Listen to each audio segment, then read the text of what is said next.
tror vi drar igång på en gång. And with that, I will switch to English, which will be the language of this seminar with the Swedish Psychological Defense Agency. My name is Katarina Tracz, and it is my pleasure and honor to be the moderator of this seminar themed Malign Information Influence in the US election that is organized by the Swedish Psychological Defense Agency, MPF. As many of you might know, in past US presidential elections, we have seen malign information influence attempts aimed at creating distrust in the election results. What are the main concerns ahead of this year's elections? What lessons have been learned from previous attempts to influence election results and sow distrust, and what measures are being taken in order to protect the 2024 US presidential elections? These are some of the questions that will be raised here today during this seminar. And in order to do this, I have a highly distinguished and highly knowledgeable set of panelists from near and abroad.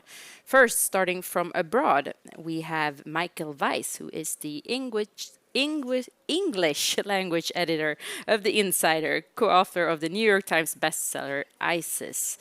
We also have Jakub Kalenský, deputy director of the Hybrid Center of Influence in Helsinki, and Andrea Liebman, who is a senior analyst here at MPF. And we will soon listen to their insights, and in the last 10 or 15 minutes of this seminar, you, the audience, will have time to pose questions. So, with no further ado, I would like to start by welcoming Michael up on the stage. Michael, please.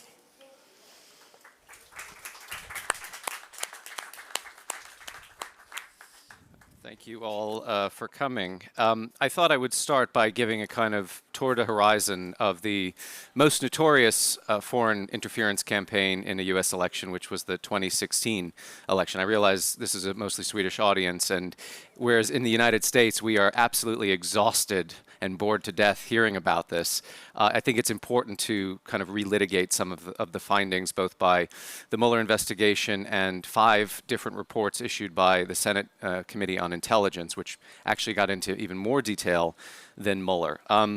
There are broad takeaways I'm sure everybody is very familiar with. The first being that there was an active campaign sponsored by the Russian government, but carried out by a putatively private internet research agency, also known as the St. Petersburg Troll Farm. This was the thing that was founded by the late Yevgeny Prigozhin, which sought to influence the election, namely by denigrating Hillary Clinton, the Democratic nominee, and supporting her rival Donald Trump. What was lesser known about the troll farm is that actually they got to work before the election in 2014 by dispatching 2 different operatives to the United States who conducted their own sociological and election canvassing research, essentially in all of the major swing states. Illinois, Michigan, etc. So they were able to return to St. Petersburg and actually inform their own organization about here are how Americans in these constituencies think, these are the pressure points, these are the social issues that most enervate them. What was also interesting about this social media-driven aspect of the campaign is it didn't really come up with or concoct new information streams or bits of disinformation and propaganda. What it did, rather adroitly, was seize upon things that were already in the American bloodstream, if you like, in our own ecosystem. Chiefly, these had to do with the Second Amendment rights, which is gun rights. Race and immigration were huge topics of conversation and debate. And to quote the Senate report, one of the goals was to, quote, pit Americans against one another and against their government, which I think the IRA did quite successfully.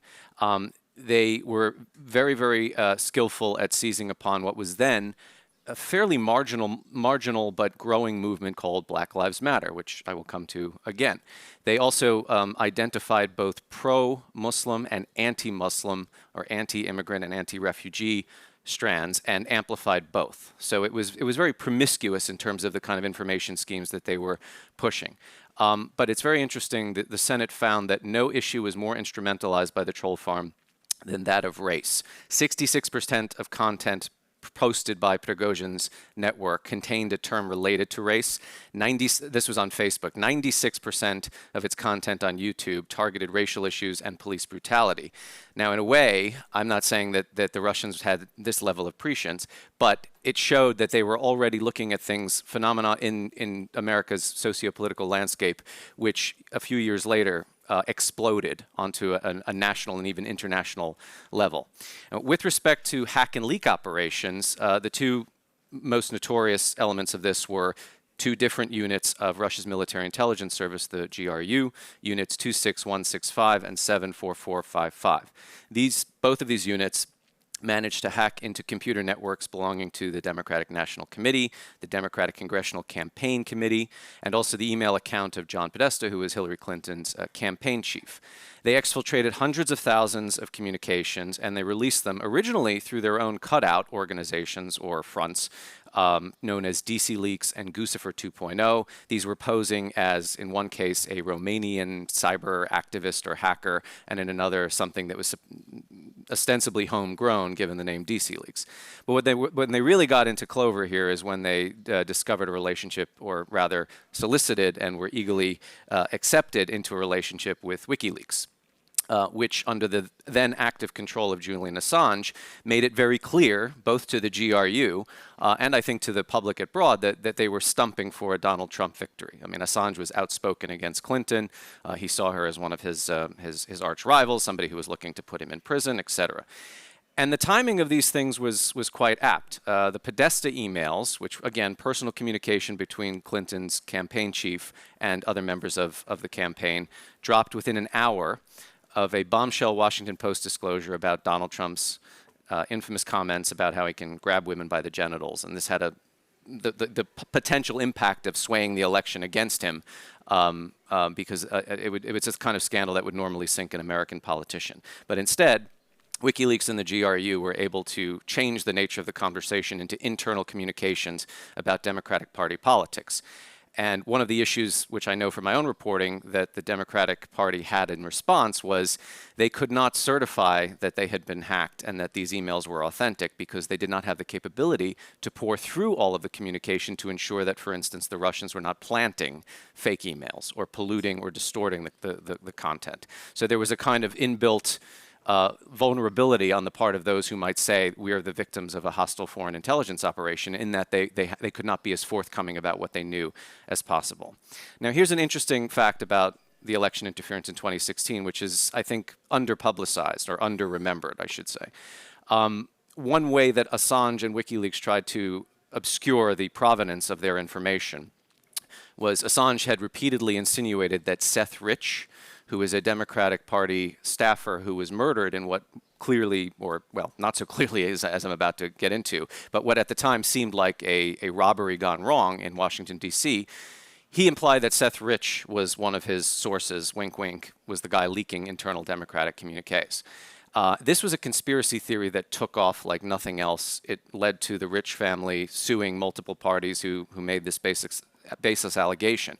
But what was interesting about this is it has been reported, based on U.S. federal documents, that within 3 days of Seth Rich's murder in July of 2016, the U.S. intercepted an SVR intelligence brief suggesting that they would like to turn this Seth Rich murder into a conspiracy theory and say that it was the Democratic Party that killed him. So what we have here is a very interesting congruence of two different streams, or two different operations perpetrated by two different Russian special services. The GRU and its perhaps witting accomplice Julian Assange and WikiLeaks, using an SVR concocted conspiracy theory, which took off like wildfire among the far right in the United States, to elide the provenance of a GRU intelligence operation. This is a kind of a rare bit of cooperation between two services that are notoriously at odds with one another, Russian military and Russian civilian foreign intelligence. Other findings with respect to the election, which also went underreported at the time, was that even before the November vote, Russian hackers linked to state services had managed to penetrate the electoral infrastructure in all 50 states in the Union. Now, what they did was they didn't alter data, so far as we know. They certainly didn't change any votes, so far as we know, but they exfiltrated thousands and thousands and thousands of reams of voter registration data. And this is important. Why? Well, if you know your Cold War spy history, when you want to create a legend for an operative you're going to dispatch into the West, you need things like their birthday. If they had died and you're looking to kind of bring them back to life with fake documents, the date of their death, where they live, their full name, social security number is helpful. So the Russians here have managed to obtain data that could be used by the special services in future to dispatch illegals or foreign operatives into the United States. But they also did something even more, I think, profound, which is they called into question the very integrity of America's election system. So whilst they didn't change any votes or sway it, they didn't have to, because all of a sudden people started to worry, well, if the Russians can get into our computers that determine the outcome of democratic election, you know, how secure are we? And this vulnerability fed directly into what happened 4 years later in 2020. So this was an election where there isn't significant amounts of data suggesting the Russians did anything like they had done in 2016, but in a way they didn't have to, because the incumbent and now former President Donald Trump basically took it away from there. He lost the election in what was considered by his own Department of Homeland Security to be the safest and securest election ever held in American history. But it didn't stop him and his surrogates from spreading conspiracy theories that the election had been stolen by Joe Biden and his surrogates in the Democratic Party. They mounted this feverish campaign against Dominion voting systems, suggesting that they were in league with Antifa and the Venezuelan government to rig or change people's votes. This conspiracy theory, as you all know, not only culminated in an act of insurrection on January 6th in the Capitol, which has led to criminal charges filed against 1,265 people to date. But it also was taken up by domestic media. Fox News repackaged and regurgitated this, even though we now know through lawsuits, nobody in Fox News really believed this was true. They were just doing it as a kind of information operation on behalf of their preferred candidate. Well, this cost Fox News $787 million in civil damages, led to the firing of their star presenter, Tucker Carlson, himself a purveyor of not just pro-Trump conspiracy theories that are homegrown, but also pro-Russian disinformation and conspiracy theories on everything from the use of Syrian chemical weapons to the existence of Ukrainian biolabs. Remember that, Chestnut? Where does this leave us in 2024? Well, obviously, Russia is now preoccupied with something else of much more strategic interest to itself, which is the war in Ukraine. This has become now a war of attrition on a physical battlefield, but it is also a war of attrition at the information level.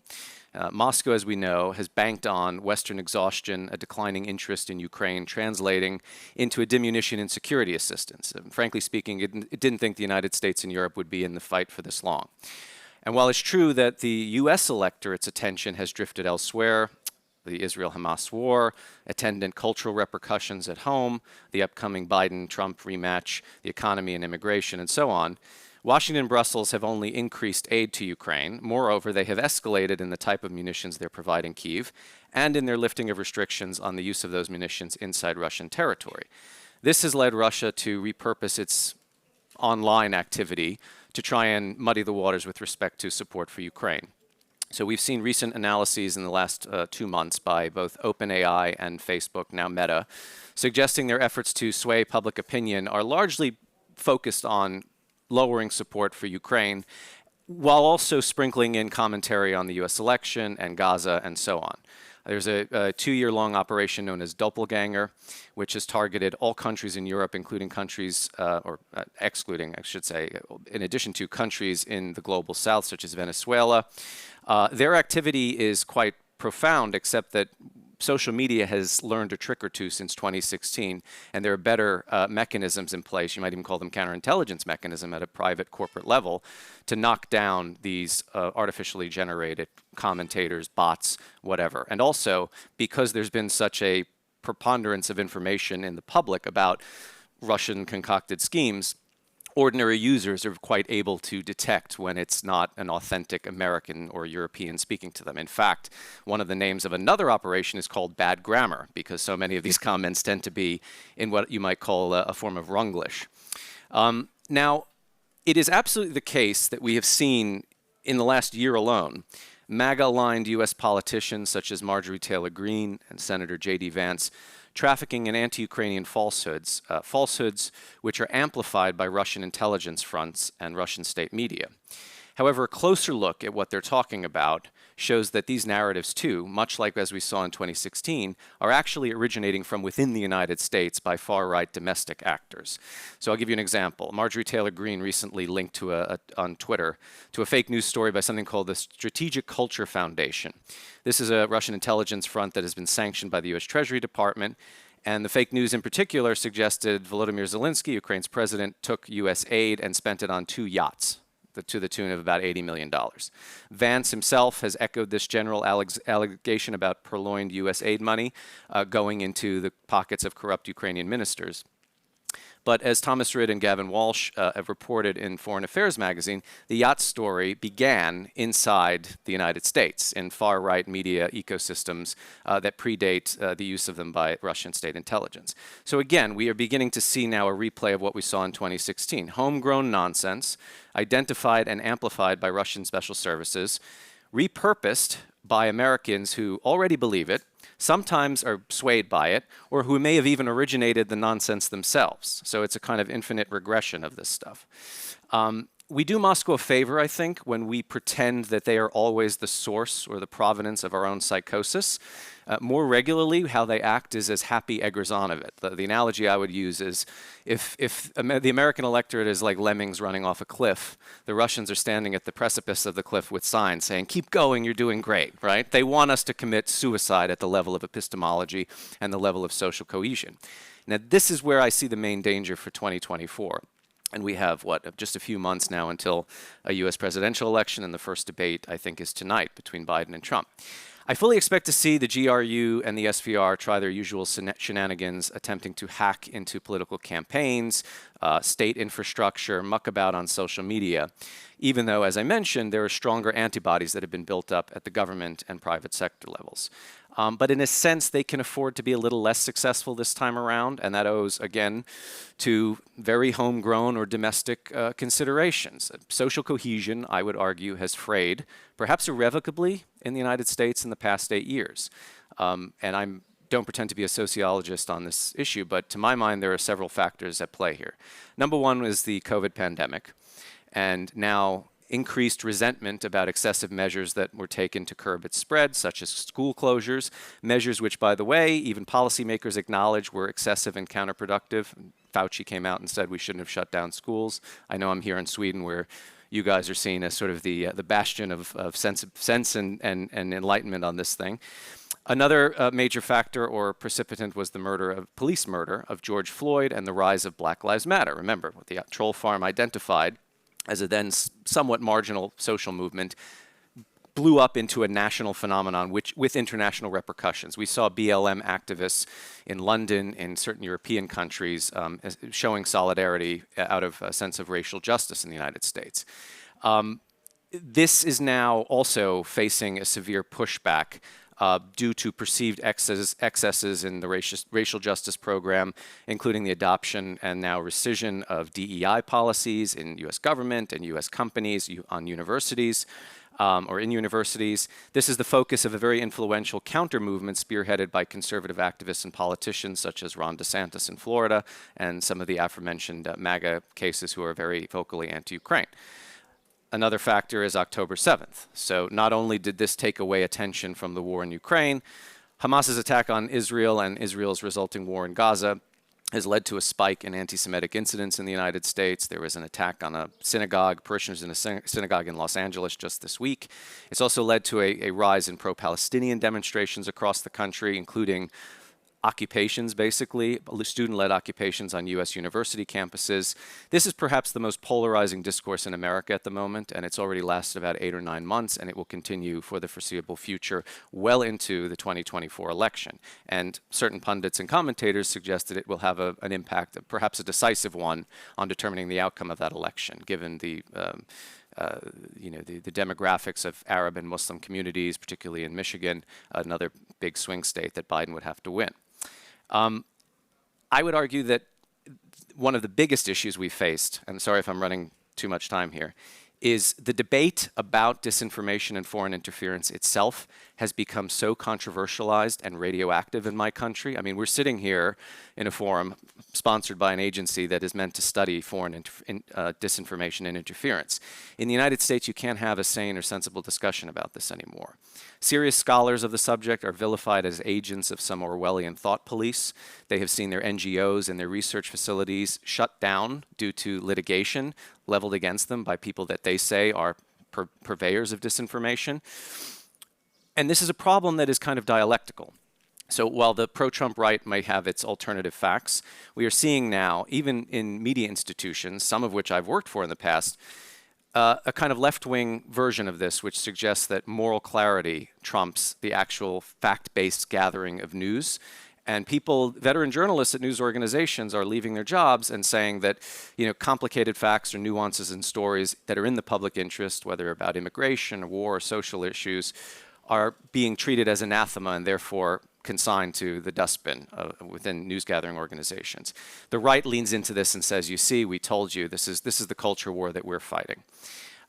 We're also seeing weird bedfellowism in terms of denying that the Russians did absolutely anything in 2016. The far right and the far left are aligned on this issue. They believe that the FBI or the so-called deep state sought to sink a democratically elected president. They believe that any efforts at the federal or state level to combat disinformation and foreign meddling are, again, a form of censorship, an erosion of First Amendment rights.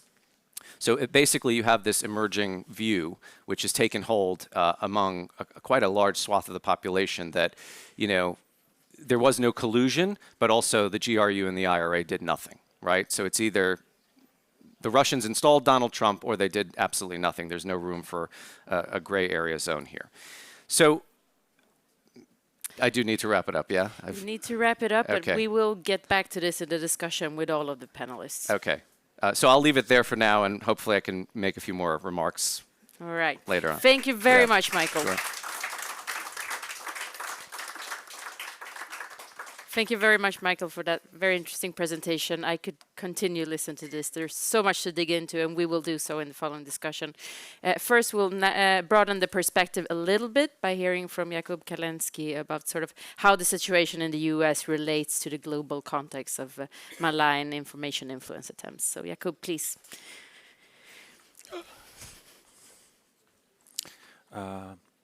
Thank you very much, Katarina. The question is very simple. How does this, what Michael was talking about in the US, fit into what we see happening on a broader scale? And I picked like two very short points. In each of them, what is the same and what is actually different? What is the same is this targeting of the weak spots of the society. During the previous panel, I was talking about this KGB metaphor of the drop of water falling on a stone. There is another KGB metaphor exactly on this mechanism, the so-called evil doctor. It is something that Ladislav Bittman talked about. Ladislav Bittman was the officer of the Czechoslovak version of the KGB, and he was responsible for active measures, especially those in the information domain. And he said that the work in the disinformation factory, usually the Soviet embassies abroad, consisted of a so-called evil doctor mechanism. You were trying to do the most precise diagnosis of your patient possible. What are his biggest weaknesses? What are his biggest illnesses? And you are trying to make these weaknesses worse, not better. You are trying to speed him to an early grave. This mechanism is everywhere the same. Russians will be doing this everywhere. What is different? The illnesses. Michael talked about the racial question being the #1 topic in the United States. This is not a topic that you could use in my home country, which is racially extremely homogeneous. For some reason, which also doesn't make much sense, migration works very well. Before the Ukrainian full-scale invasion, we accepted like 12 refugees per 10 million country. But for some reason, it is a very big topic for the disinformation outlets. In countries neighboring to us, Poland, Slovakia, it could be the LGBT question. It's very polarizing, especially in a more Catholic country. And it seems that the more south, the more east you go, the more this topic can be important. So these might be the differences, but the mechanism of weakening your opponent is everywhere the same. And it is this grand objective of Russian information operations or active measures in general? How can we weaken the adversary and thus, in a zero-sum game approach, strengthen us in Moscow? That's more on the strategic level. And if I go on the more tactical level or techniques and procedures, what is the same? The Russians will always get help from some local helpers. Always. They will inevitably find them. They are, when they identify them, they are cultivating them, they are helping them. Sometimes they are funding them, sometimes they don't have to fund them. Sometimes they are spreading it for these, this MICE acronym, either for money, for ideology, for compromat, or for ego. So sometimes the people are just happy to appear on Russia Today, and they say whatever they should say to appear on TV. Especially since we in the West are doing a bit better job in identifying these operations. So roughly since the Mueller investigation and since the 2016 elections, Russians increasingly focus on this information laundering. How can we find more local actors who will be helping us to spread our disinformation, and it will actually look like something that is domestic, that is homegrown. What is different in this particular regard, not everywhere you would have the president being the main helper to Russian disinformation campaign. I actually come from a country where we also had presidents doing that, 2 of those. We had 20 years of pro-Kremlin presidents. They were doing a very good job. But it's not common. I mean, you don't have it here in the north of Europe. It wasn't very usual in the west of Europe. In some other countries, it could be the heads of state, heads of government, Hungary, Slovakia, but usually it will be far more marginal actors. I mean, I currently live in Finland. They are very happy that their main pro-Kremlin useful idiot, Johan Beckman, is so marginal that nobody really pays attention to him. These information laundering operations, however, despite the fact that somewhere they can be less successful, I think they're very dangerous, because then they can hide the Russian blame. Then it looks like something that we are to blame for and not the Russians. It might divert the attention from who is to blame here. Obviously not for all the weaknesses the Russians are to blame, but they are to blame for abusing them. These are 2 different topics, but I fear that sometimes this gets merged into one debate. Because we have weaknesses, we can't blame Russia for abusing them. And I'm not a very big fan of this logic. To me, this is very resemblant of the pseudo-argument, the girl is to blame, she got raped, she was wrongly dressed, she went to the wrong place. No, we want to have audiences that might be vulnerable. We want to have audiences that will have difficult conversations about difficult topics. But to facilitate that, we have to prevent external influence. We have to prevent this amplification of these bad tendencies that will inevitably appear in any discussion. Let me stop here, and I will be happy to elaborate in the panel discussion.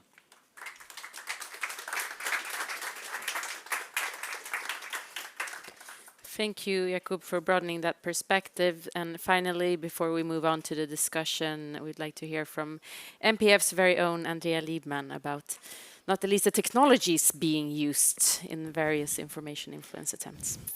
That's exactly right. I'm going to complicate things even more now. So just yesterday, I was thinking, I'm going to prepare for this. Well, I've been preparing. As I work for MPF, you prepare all the time.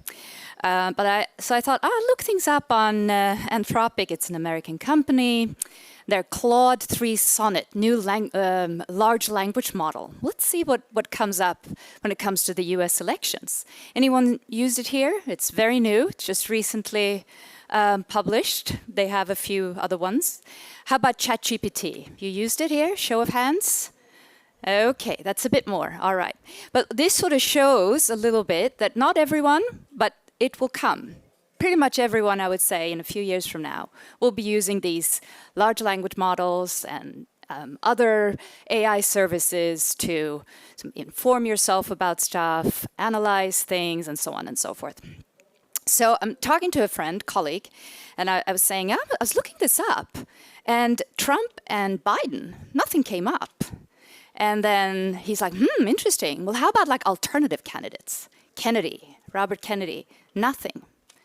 So without sort of exploring that further, it's just interesting to see the power that these companies, that they have, and also the responsibility that they have for us, people, populations, and the way we receive information. If you changed your prompt, which is sort of like the question in this Claude model, it's brilliant, by the way, just tells you to change it, and it sort of guides you to change your question so that eventually you could get something on Biden and Trump. Still not Kennedy. And you can imagine if the Kennedy crew, and perhaps he's maybe not as controversially sort of big as perhaps Trump, but let's say Trump would not be able to be found on this large language model. You can imagine the explosion of anger. So there's a few things here to take into account just in preparing for an election like this. And I would say the thing is that people still don't really know about this yet. But it's going to come, and the companies, as the social media companies have had to do, they have also had now the responsibility to moderate content. And so these are LLMs I'm talking about, but we're still looking, as I said, it's the early stages. And when it comes to antagonistic use of it, the same. When it comes to these text models, what we see the trend so far is pictures, we see videos, and we see sound. That's what's there, and it's easy to produce, and that's what's coming. But also from private persons and from state actors, non-state actors.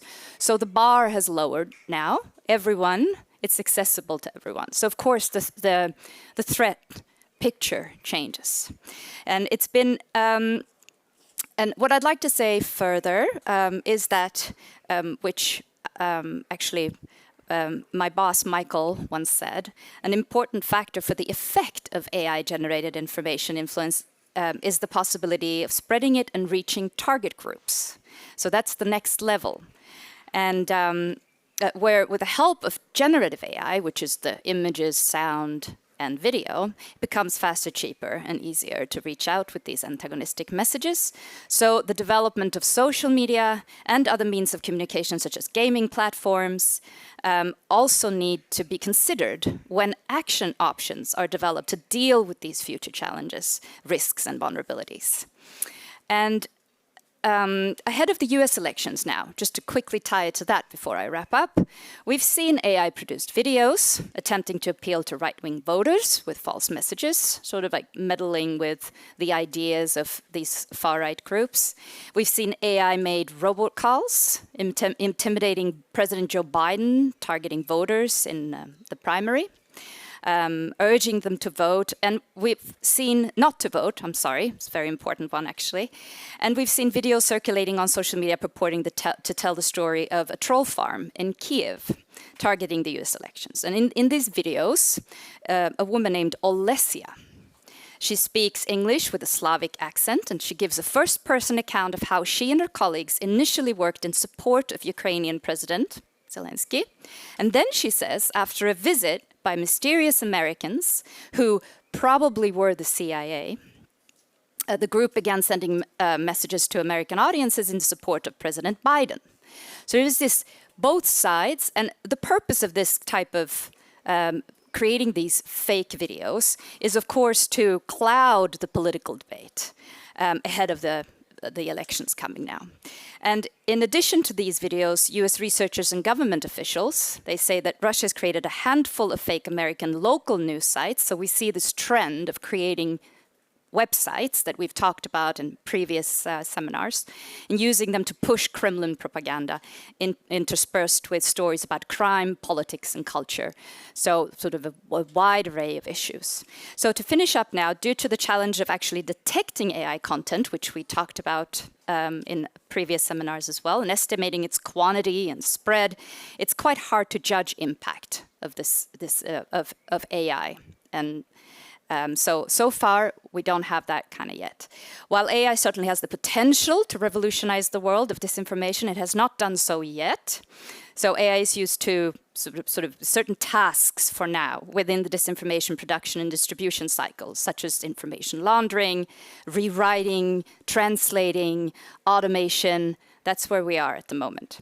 And boosting the quality of disinformation, like deep fakes, which is particularly pertaining to AI, has so far proven to be less significant than boosting the quantity of AI-powered disinformation. But we do know that one piece of video or sound clip can actually, depending on the critical time, let's say, just before election day, it can change discourse. We've seen that as well. So discussion and analysis have focused way too much on the technological potential on AI, this is my assessment, and way too little on how human audiences react to it. So this is also something that we need to keep abreast of. And confusion, fear, and uncertainty of human audiences has already led to hard real-life actions, even in cases when AI was not even used. Now, this is called liar's dividend. So, and people are all also talking about like, oh, that's such as interest groups or private persons, or celebrities, politicians. They say, oh, well, that's produced by AI, but it actually has been stated that it's not. And so to reduce such